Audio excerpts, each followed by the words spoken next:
Hi, I'm Debbie Yarwood from New High 365, and today I kick off a series where I'm responding to questions that I've had from readers of my blog at newhigh365.com. So, first question is, how do you pick the best candidate at interview? Well, there's a number of things we can go into here, and we'll probably cover some of those throughout the series, but I want to kick off with this one thing. Scrap the interview. Get rid of it. There are far, far better ways for you to find the right person for your business than sitting across an interview table. If you think about it, it's such a false situation.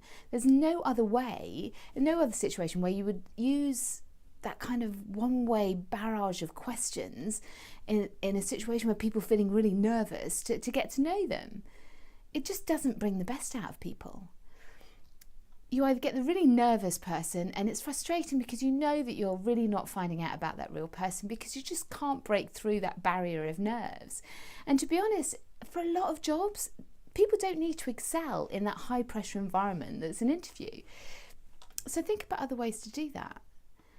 Or you get the person that has spent hours on Google, and in particular a site like howtoanswertoughinterviewquestions.com, and they come out with the same standard responses that you've heard time and time again. Oh, a weakness that's a strength. Wow, who knew that was coming? So let's look at 5 ways I would recommend for you to use to really get to know your candidates a lot better so that you can choose the best person for your business. Number 1, give them a problem to solve. Now, I like this one because you can start this at the application part of the application process. So think of a problem that they're likely to solve within the job they're hoping to do, and ask them to respond with a solution or some ideas in no more than 1,000 words, for example. It gives you a great tool then to select the right candidate. So you're not just looking at the people with the X number of years in the same sort of industry. You could be missing some real hidden gems by doing that. But by seeing what their responses are, it's so much more interesting, and you can really pick the people that you think could actually do the job rather than guessing from their experience. Then invite them in for a chat. Doesn't have to be an interview, it can be over coffee, and talk to them, explore a bit further what they thought their solution should be and why they came to those conclusions, and just have a chat, find out more about them. Number 2, give them a project to do. So you might want to have a preliminary chat with them over the phone first to make sure that you think they would be a good fit. But once you've done that initial check, get them to do something that they would do as part of their job. Now, this could be something really quick. It could be something quite long. I've got some examples of people that, ask candidates to do some work for a number of weeks before they're selected, if they are selected at all. But it could be something like a web developer creating a landing page, or a sales manager obviously doing a pitch, perhaps something that you sell to see how well they've researched it.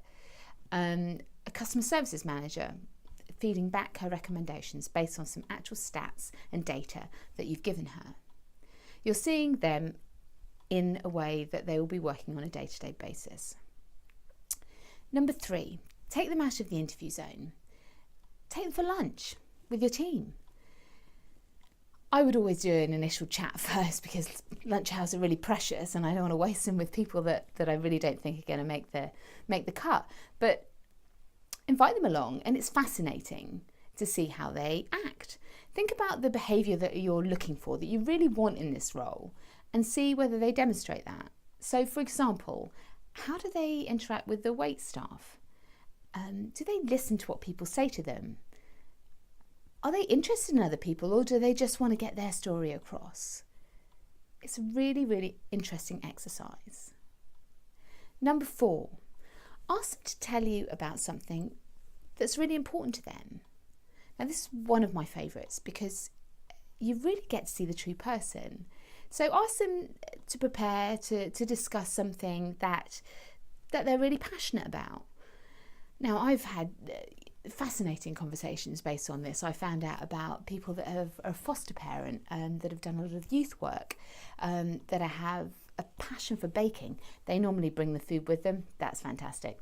for horse riding, for sailing, for people that have done amazing voluntary work in the outer reaches of Africa or India.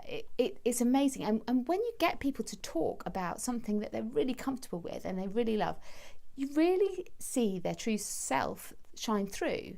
Now, this isn't going to tell you about their technical expertise in coding, although I did get quite a long discussion about JavaScript once, which was a little interesting. But it will really show you what they're like as a person. So it's a really great way to try and get to know someone better. And finally, speak to people that have interacted with the candidates outside of when you were there. So as part of the recruitment process, you might sit them down with someone that's actually doing the job so they can see what they do on a day-to-day basis. Or you might get one of your team to show them around the office. Catch up with those people afterwards and really get some feedback on what their thoughts were, because often the candidates let their guard down a little bit. They relax and more of themselves come out. You know, we've taken a really, what we thought was a really strong candidate off the list because of this, because the feedback we got that he was really quite arrogant, and that's certainly not a behaviour that we wanted in our organisation. So it's a really good way of doing it. Now, I know that you're not going to make a decision without having a decent conversation with the candidate. Of course you're not.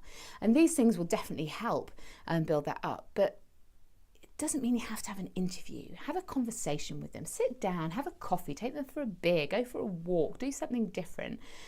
And just find out, get to know them like you would get to know anybody else. Obviously, you can ask them about their background and their experience and their skills, but just try and do it in a more relaxed manner.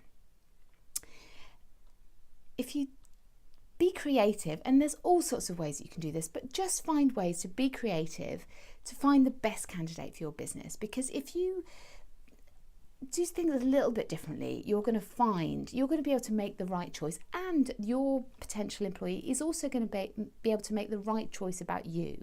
And when you get those things working together, then you've got a great potential of having a long and happy relationship in a working environment with this great new employee.